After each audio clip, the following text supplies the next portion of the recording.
Changdar malaka tiang mala netina wi mon ke lo ti andi aner gwan andi anani natin cha aner ko division 20 biba cha aner yandi al gwan andi al kon yentin ka jo ne dia al kon ti chopa chang wan ma pesande gwan andi al kon to kontin ka chang ka wal bang man ka pay wan palni ron ba do da ra wude jenda ra with the bakke so babarar ka gwa don ti da mataka larti very important message ti go ra bakam kon wer community ne dia al kon ti ben gwa ma le mai yandi al go kwa chi aka pes kwa ka chia ka pes take information ati we ka ne kon wane dia kon take tin take information me we ka ka demandan ni James Gadias take information me we ka James Gadias ka unkur cha ka be kuma espele ayi warun so take information me we ka jaka pela long ko woje na tamatela we me balung na ka jeng yene go me take kor la ga ka cha bagede so ko netin ko nan tiaga manara meta ka number ka General James Gadias e go message ma we ka je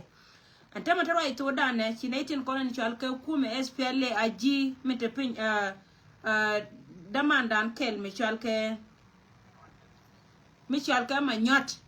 raido aran ka division 4 ka Unity State te 9 pickup chaka chon kana da tamaro ito dana ka we na lago ken chika kairar woka ka wun kuren cha ka borun e kuma SPLA yu cha laro wajen poinde cha 9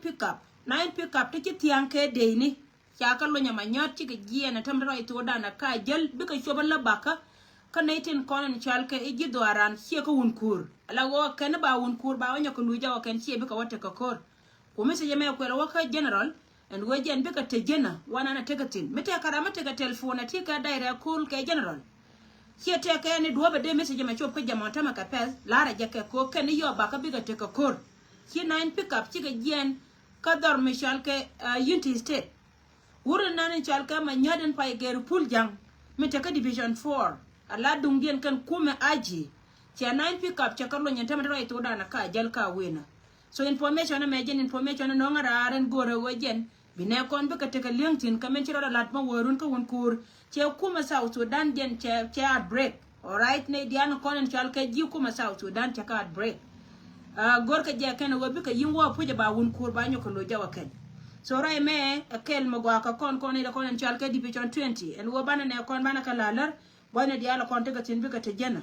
ana ta loy mi dire long kan barar na ka gwa worun ka ci ne kon dial ci ka bara bata lo ida nyokalar ka bakane da kona ta pin gwa martin kapke da man na gadjas general gadjas lo ida tel konwer community ga men chialat karon kelu mitiyen kuira ka kane to an ngane ba wo milat ke kan ba wo jen point chi tan charo de rit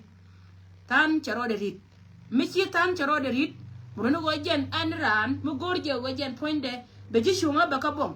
te ke rit me chalar ye ka wa de dane to kon kor me chi kor kor me lo ka me ko re lo ka ko je tio ti jo gon chunga la te na ka jen baro la re bible wala te na ka jen baro ka je na ka jen baro muno wo mi charo da wo je charo nyoketis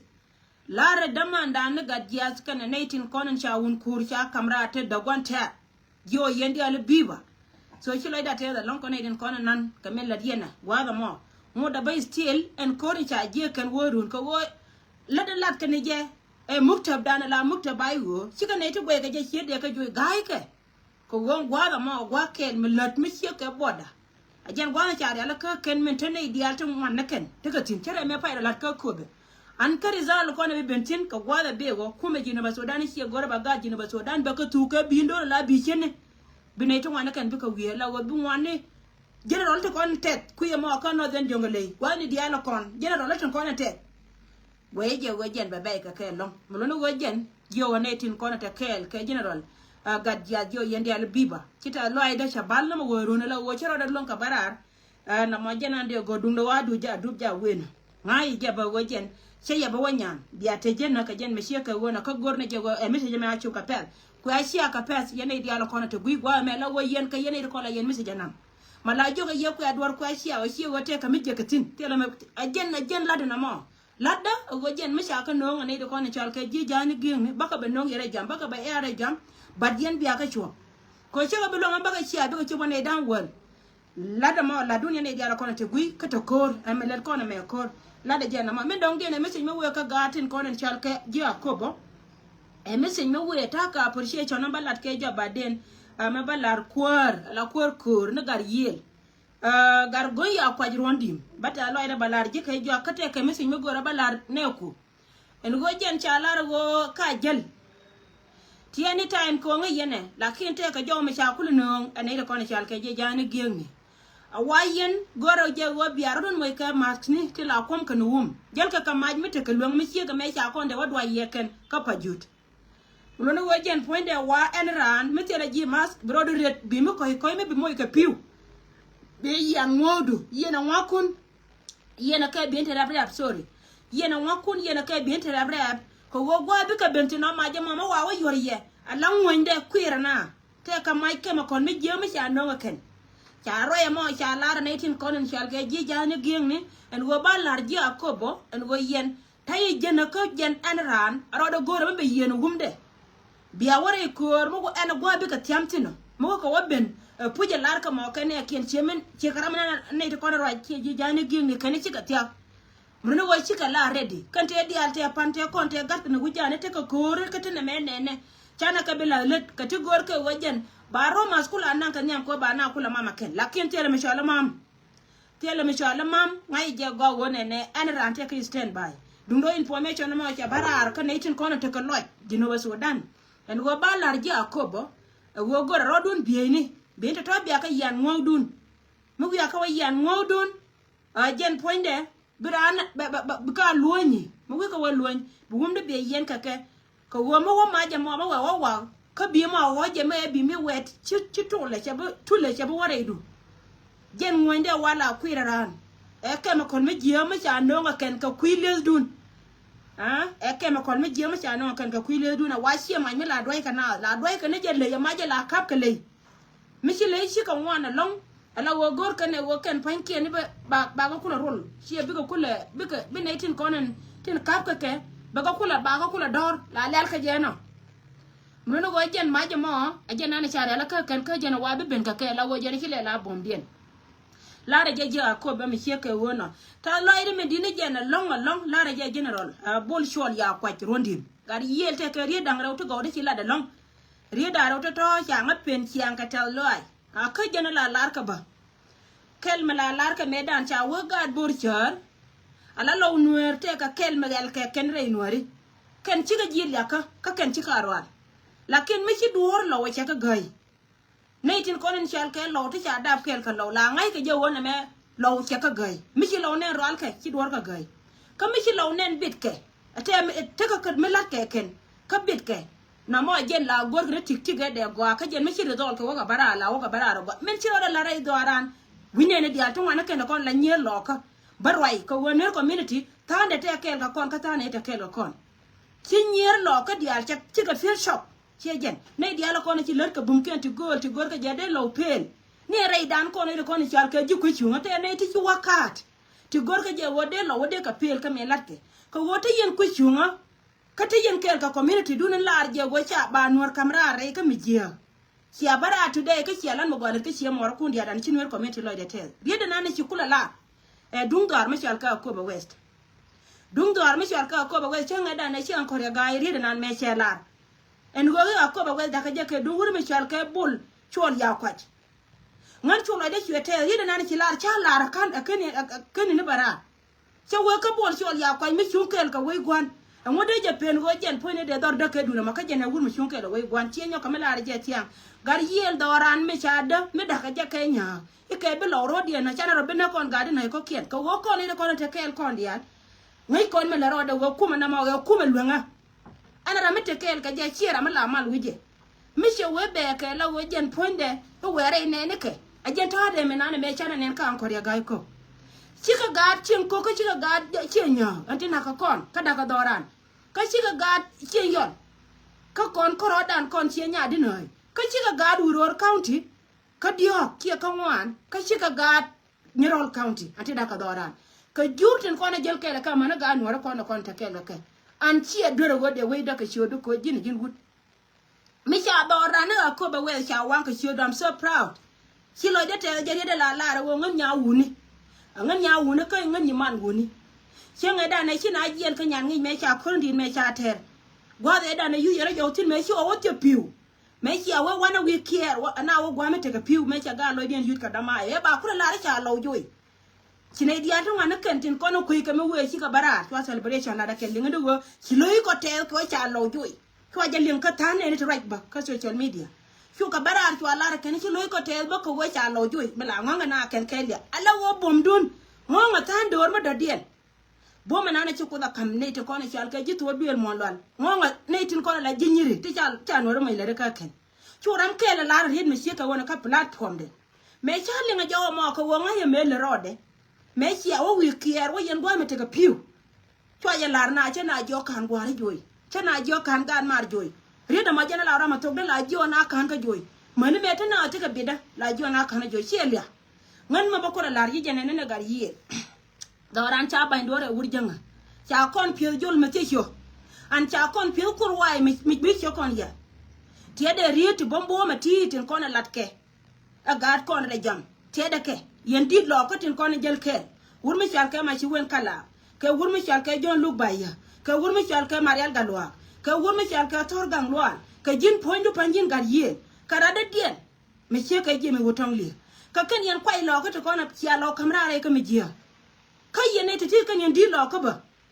mo no ka yen kume ka yen di lo ko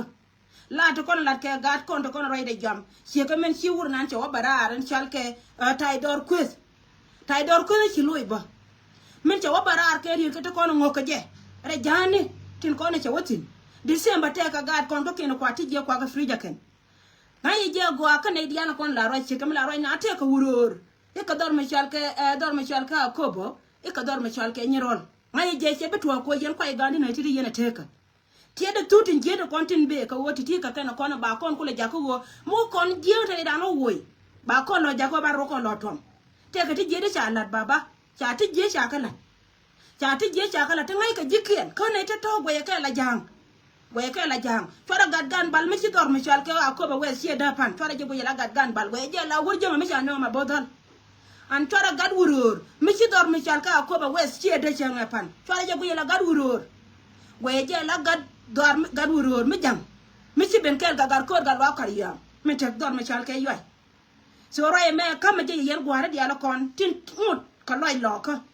dina lo ko kon bana ko le jena la lo bana ko wo ko kum dina lo ko kon bana ko le jena la lo bana ko wo ko kum so ti ka kana kona la ji wo chilo de chete da long ke ri dia la kon la de ka kui wuro mi chal ke tai dor kwe chenge da ne chabarar ke ri te kon te kwen ngan nyando kana gor rai tin long chwa la ne je la chat ko ngai ta tai dor nga tai dor mi gat ko da dien ka gaten kona ci jal kel ga je tin charo dien bar re ko be pan a me ro je gyo ko na ba lunjo de panic de we to put maybe take a bomb da dien mi cha wa je ka greda pibor but me a tai dor se biet chwa la je to kon ka gadan mi ci roi lakin tai dor me pala ne roi de atante ka jere mo na rai loka atan jel ka jere kuma ka ke ka me shubu ka je tiya ka ti dia la ko na kana la gan ka wur ma to bar ci tai dor joy wo cha la wur kwa tai dor ne wo bere ko be to ka sia me je nan e dunda man e de man kana gar nya lew bi lew gar de man e jera me ci kai loro la me ci kai loro che la chu ci do arien dial chu ka ga ka gar nya lew bi lew ko wo chu na la nori ci ram kel me de baratu de tu duelien che cien ti ando mo ka bel me tel ka ke ci wun me chal ka tai dor che dor lo ko be che mo ka me je la ke ngai ka je ne diar man kan tai dor wo jen ciran jen mo la re je mo be ke be ko be da ko be che nyan ka ga jan ri cho ken dial tin ama tet ke che nyan ka ga jan to won ken dial tin chung point dien dial te ramala disable ka te dial kon jimo tin che nyan ka ke me che nyan che nga pan cha ka joy litin jen ba ko be da ka te de dian te joy be ko be da ka te de dian an te joy mi disable mi tel to bi lien ba la wo jen te ram jel ke je wun mi ci ro de jen point dien tai dor te ka ngol ka ko nyal jen te ka lam ni menen yena men jel te ka lam ni tai dor te ka lam ni libe lol wo jen te ka te lan medan ka jur te ko na iben wi se jen to point da ka lam ni min te gwana na te tin win mo na me ci ko che wut kar gur mi che nang che wut war den che nang la wun ko ke lo ps ba dor ke lo pi ka ba man jo na la dab ga da ken ka chur wun te ko na ci lo ka tai dor la ter na kor man jo na run te ka lam ni ko jen la nang ci jo ka la dune ciera mo go te ka bad background mun no go jen ci gat ken mi ro de liya de la be ko be chwa mani jo ai ke mani jen ke ala winan pi la jala ci pi ku ma SPLA mitna ka nyaw ko wota dor nani ci ala ko be te ka jen kon cha be lo ngona ka ga jani ci ga juro ba ko ngona na ken so la re ji ko be dial tin konen tin cha dab kel ka tai dor ha man ne dial kon ci ka ye la re yendi ala ro ngai kon di ala ga wo tai dor kala de kala mu aramala kai na jen gwa yo na kana gor kai na jen gwa yo na kana gor te tu gol magana don ciyo la wori jen me da na ce wokel ga gadol gar wo chune dial ngai ni wo ba ko gadol aram kel ba ko ku me chele ay wo ko wojen kana ro da madjang mun no wojen point me ce wotin tu ngai no be nyur me ce wote ga gwa me ce kai do ro kai kanda anta me jen non kara wotiam ri de ku de larje pan akel me lara na yen ka wokan manen yana ma wurjana la lara je kan jen ro kon dial kon te dial kon na ci nyen ka ko ku me spele ay wo ta ci lo ire ito tela re dia ran ka ne tin dia la kon mu kwa presa kana la wojen point da yiran dia jos kana je ko jen ba ne te kon de na jen ku dien ba ko nyoga chwal ka nuari iyo mu wa to ka chudnas kana ire dia la kon ci wore mu ko to ka chudien kana ire dia la kon ala ga jana te cha na ku me spele ay wo sin 2013 ba ka chwonya kama na kake sika ne kien cha ka no kan yela yana ne la kompele yana bara ala ga je cha korte ra kan kakan tingai ko dia la gwa kan dia la wi tela ram ken mata kasagre da ko le la wana ga jane mun wajen michiliu jen jele re lelde tai dor jele wi ko ko de ci tai dor ci la ta ro ci kala la kin tela ram ko pani ka ko ba ko jen we ben ka ku me de me sha wa kam jango de still tembelen so la re ye lar yen jene ro to ko ne chal ke di lo ka ga lo ka tin ko ne ci bara today te lar ka je go bi chunkel ka kon tin chunkel ka dor lara ya lara go ganga gati te ko tuti je ne diala jinyiri tin ko na la te la ka bak tin dakana da ken unity dan ko ne ko ne chal kello jaga ne dial tin ko ne chal ke jisi ka dan ka jimala law ka je unity te ga rin me chala da dol me chal ke dan konjo for the first time ko barien mo go amala balin agar mi fani me la roy ka TikTok la de benra na me se je wo be de ler ka diala la de agar mi fani guy Chana jo ko ne dia la tiri chal ken wariti ne de kon dial kon ju wi mon dial ti ne kon char ke nuori che we ne na mana nan bo kon loy mar kon nuori dial ti che we lo che we ko go ma te lo ti te ma la de ji che ke jog ba de to ko wo lo te la kameran ke ken karandien kan lo te la ke jelasi chika te ka ta mala kana chare te ka dien en ho ken pan ken me te ka mo go mi chi da man dien la ide kana la de la ken chika no goro wa ba ka ke ba la kana duwar ka la te ka ke action dien la ja ne dia lo wana ke la ja ka obi ko go chi lo de te an chi lo de te kata na te ka ye la ken doran ja non ka ko wai me kan pilna tere ja go ri da ma yen generally doran ja non ka ko wai me kan pilna ja non ka ko wai bi chi kon yelna tiede rietin kon la ke agar kon cha ko yo amane gar kon tin tam dia la kon la right na ka tudeli ki gwa ko ku ne de ko te ka bot te loini kon cha doran ba daga wurjin gwe ne jam mite ka misira na ne tware ja palwo la gore ja gwa wa bia ka lue la lue ke so na ma je nan de gore de nyaka kam kon plus wo kon ne de kon chal ke inori loina wujan dar mi chal ke